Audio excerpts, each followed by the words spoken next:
एक ही नाम से दो नाम यहाँ आगे पता चल रहा है। अरे एक ही नाम का दो कैसे हो गया भाई? नहीं, कुछ अंतर, लोगों में अंतर होगा। ये रजिस्ट्रेशन कैसे हो गया? रजिस्ट्रेशन कैसे हो गया बिना? एक नाम का। पटना सिटी का। अच्छा चलिए ठीक। सर, जिस तरीके से रिजल्ट आया है, लगता है आपको कि लोकसभा चुनाव पे भी कोई असर पड़ेगा? रिजल्ट जो आ रहा है ये तो बिल्कुल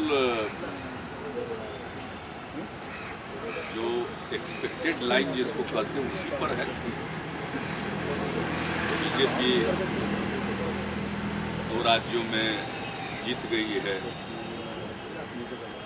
दिल्ली वगैरह का तो पहले ही से चर्चा में थी और राजस्थान के बारे में, इसलिए जनता का जो फैसला होता है वो सिरोधार्य किया जाता है।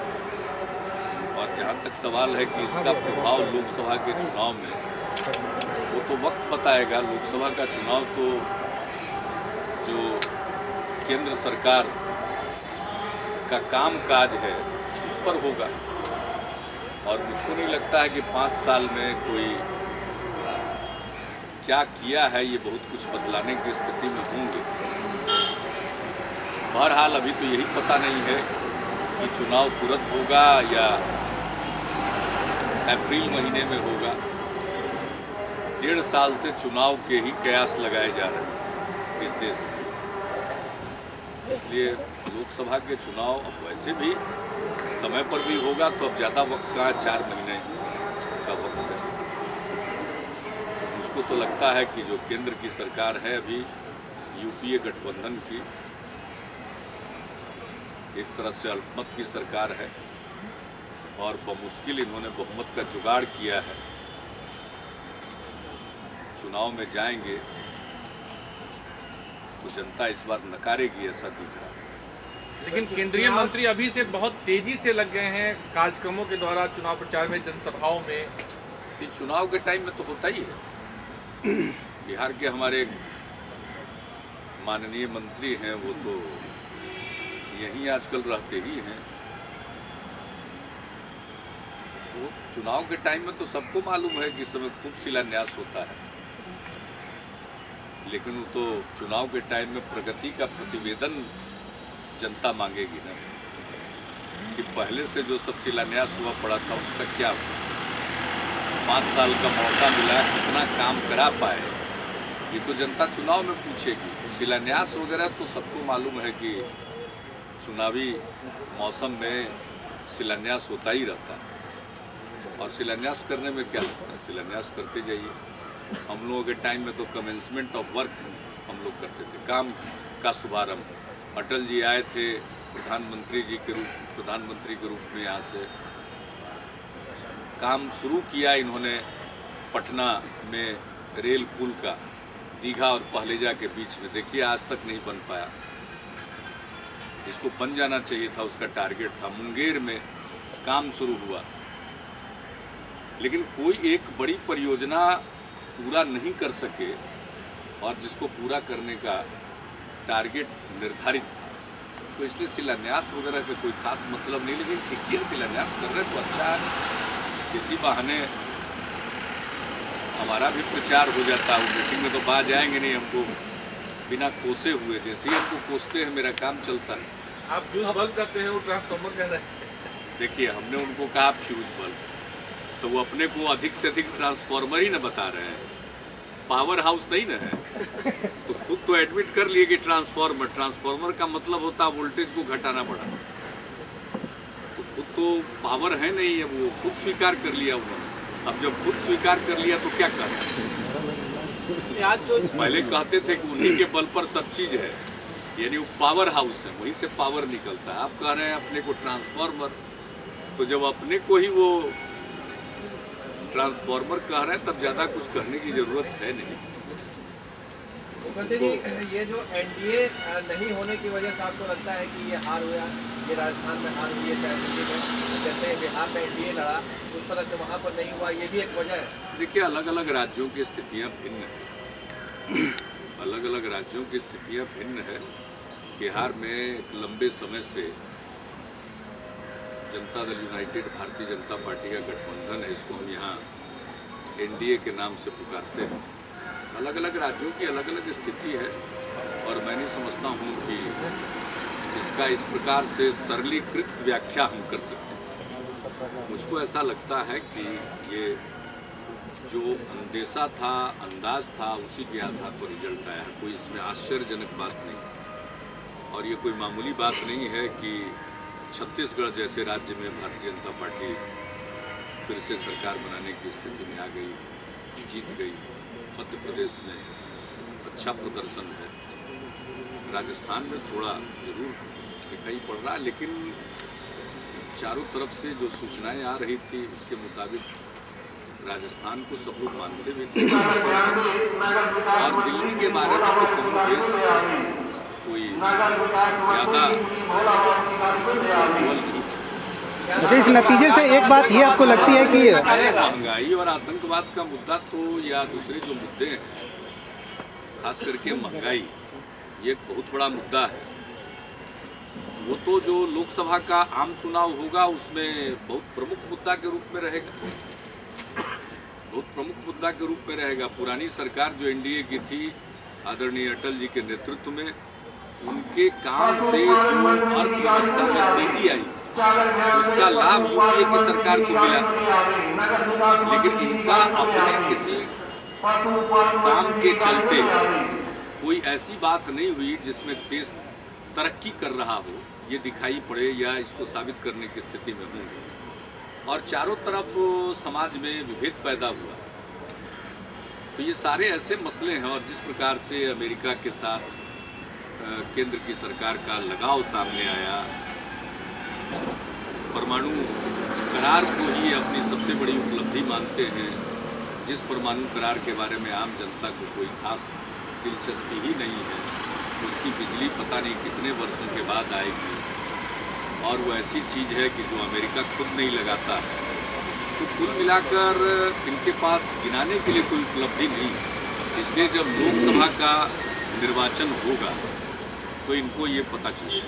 अच्छा, इस नतीजे से आपको लगता है एक बात ये भी स्पष्ट हुई है, अरे भाई ये तो 50-50 का गेम है, इसमें कौन है 50 क्या, अगर संख्या के हिसाब से देखें तो बड़ा राज्य मध्य प्रदेश वो जीते हैं, छत्तीसगढ़ वो जीते हैं। अच्छा मुकुंद जी, है इस नतीजे से लगता है एक बात, कोई किसी को परेशान नहीं होना चाहिए और किसी को बहुत खुश नहीं होना चाहिए। ये जनता भी महान है, सबको थोड़ा खुश होने के लिए और थोड़ा आत्मचिंतन करने के लिए उन्होंने मौका दे दिया है और अब वक्त है अगले लोकसभा के चुनाव में सब अपना एनडीए को क्या सबक ले। आने वाले पार्लियामेंट चुनाव के लिए एनडीए को कोई संकेत है? भाई एनडीए तो कहीं लड़ ही नहीं रही थी पार्लियामेंट के लिए, सर उसमें। अच्छा, इस नतीजे से आपको लगता है एक संकेत ये भी है कि आतंकवाद का मुद्दा, अभी एनडीए वाले राज्यों में कहाँ चुनाव था। अच्छा, इस नतीजे से आपको ये लगता है एक संकेत है कि आतंकवाद का मुद्दा कोई किसी पार्टी के पक्ष में नहीं गया है, इसलिए इस पर राजनीति नहीं होनी चाहिए, ये एक मैसेज इस नतीजे में आपको दिखाई दे रहा है? सहमत हूँ। अब ये राजनीति की बात है, आतंकवाद का जो प्रश्न है वो एक अंतर्राष्ट्रीय प्रश्न है। इसके बारे में मेरी अपनी समझ है कि एक नेशनल कॉन्सेंसस लोगों को बनाना चाहिए। जैसे फॉरेन पॉलिसी के बारे में आमतौर पर देश में एक नेशनल कॉन्सेंसस होता है, उसी तरह से आतंक के मसले पर होना चाहिए और दुनिया भर में जहाँ कहीं भी आतंक की कार्रवाई होती है उसकी निंदा होनी चाहिए। और ये तो सारे विश्व के लोगों को मिलकर, और इसका कोई जाति और धर्म से कोई रिश्ता है नहीं, और ये एक ऐसी समस्या है कि जिसके बारे में सबको मिल करके एक राय बना करके उस पर चलना चाहिए। ये तो एक बीमारी है, उसका हल ढूंढना चाहिए, सबको मिलकर के हल ढूंढना चाहिए। और मेरी समझ से जो सबसे ज़्यादा जरूरी है देश के अंदर वो है आपसी सद्भाव। जो आतंकवादी कार्रवाई होती है उसका एक मकसद होता है कि इस देश में सांप्रदायिक तनाव हो, और हम अगर सांप्रदायिक सद्भाव कायम रखने में सफल रहते रहेंगे तो फिर जो आतंकवादी कार्रवाई करने वाले हैं वो थकते चले जाएंगे, और बाकी जो इसमें संलिप्त लोग होते हैं उनको पहचान करके उन पर कार्रवाई करना और जो भी और बाकी कार्रवाइयाँ और अंतर्राष्ट्रीय जनमत बनाना, ये सब तो संयुक्त रूप से होना चाहिए। और हमको नहीं लगता है कि इसमें कोई दो राय होनी चाहिए। हाँ, केंद्र की सरकार ने 4.5 साल, पौने 5 साल का वक्त गंवाया है। इनको इन सारे मामलों पर पहल करनी चाहिए थी और दुनिया भर में एक माहौल बनाने के लिए इनको पहलकदमी करनी चाहिए थी और देश के अंदर एक कॉन्सेंसस बनाने की कोशिश करनी चाहिए।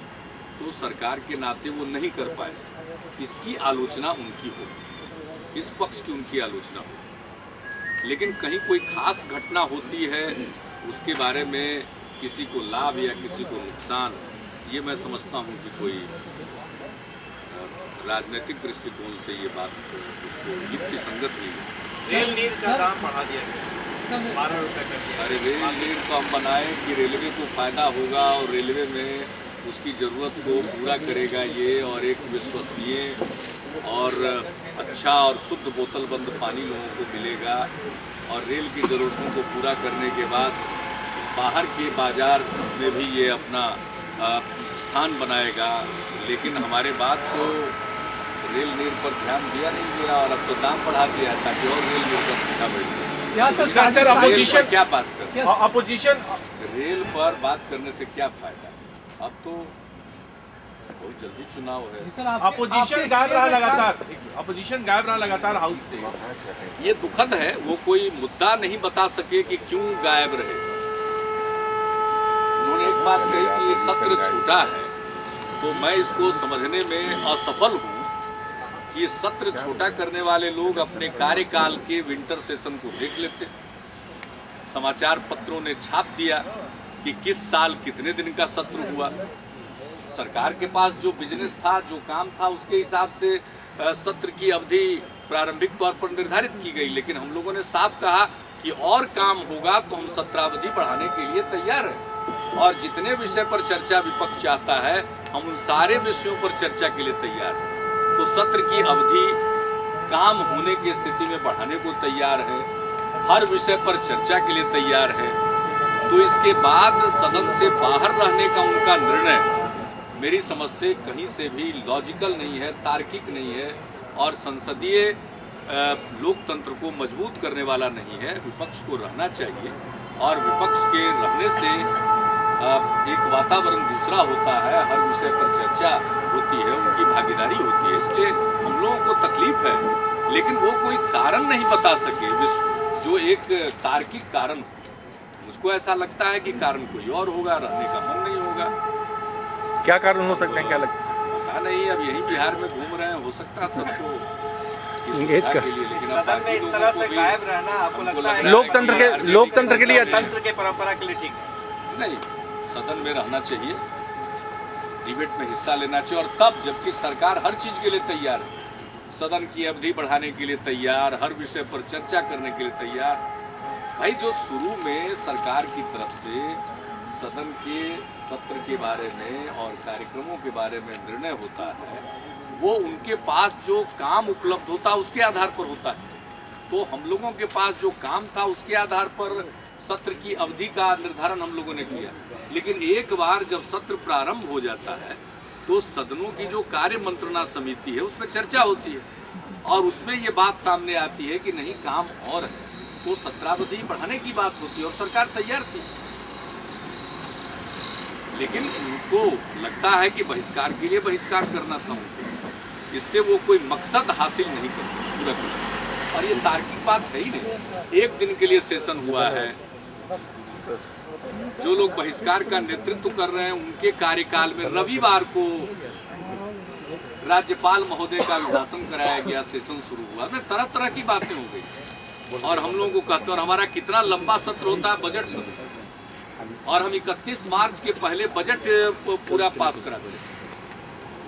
अरे पता नहीं वर्षों के बाद वो फिर से परंपरा शुरू हुई है, वरना छोटे समय के लिए बजट सत्र हुआ, वोट ऑन अकाउंट लेकर के फिर लोग मानसून सत्र में बैठ करके पूरा बजट पास करते हैं। हम तो पूरा बजट लाते हैं, फरवरी से बैठते हैं और पिछले साल का तजुर्बा हम तो चाहते थे कि 2-4 दिन और हो, काफी विधेयक थे, तो हुआ कि नहीं साहब आप ज्यादा मत बढ़ाइए, देर तक बैठ करके काम पूरा कर दिया। देर तक बैठ करके हम तो हमेशा बढ़ाने के लिए, और मैं तो मेरी तो आस्था है संसदीय लोकतंत्र में, इसलिए अगर जरा भी कोई गुंजाइश बने तो सत्र बढ़ाने में मुझको खुशी होगी। अब आज भी अंतिम समय बीत रहा है, अगर उन लोगों को लगता है अभी भी आज को कोई एतराज नहीं है, मुझे तो खुशी होगी। लेकिन हाँ भाई, सब विषय पर बहस के लिए तैयार है, उन लोगों को भी सुनना चाहिए। हमेशा होता यही है कि वो हमको सुने बगैर बाहर चले जाते, ब्लॉक करने के लिए कुछ नहीं कर, कोई लिखा पढ़ी हमने नहीं किया। हमने तो कहा था कि एनएसजी का जब विस्तार किया जा रहा है तो एक नीति के तौर पर हमने कहा कि भाई व्यक्तिगत सुरक्षा के लिए राज्य और केंद्र की अन्य एजेंसीज हैं, एनएसजी को इस खास काम के लिए ट्रेन किया जाएगा, पढ़ाया जा रहा है, इसको स्टेटस सिंबल न बनाया जाए। हमने इतनी बात कही थी।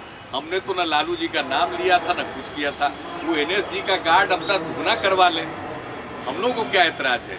सीआरपी की एक कंपनी लगी हुई है, बिहार पुलिस है, आरपीएफ है, एनएसजी है, जितना और मन करे, आईटीबीपी, जितने और एजेंसी की उनको जरूरत हो सब ले लें, हम लोगों को क्या एतराज है। राज दिल्ली में उनका है, जितना एजेंसी लेकर के चले अच्छा चले, और जितना सिक्योरिटी लेकर के वो चले, हम लोगों को क्या एतराज होगा, हम लोगों को कोई एतराज नहीं। लेकिन आपका सुझाव लागू होता है अडवाणी जी, राजनाथ सिंह पे भी तो लागू होता ही है। वो क्या पता है भाई, ये तो लालू जी का है। लालू जी के प्रश्न में हमको उलझने की कोई आवश्यकता नहीं है। मैंने कोई उनके एनएसजी के विड्रोवल की बात नहीं कही थी, हम ऐसा करेंगे भी नहीं।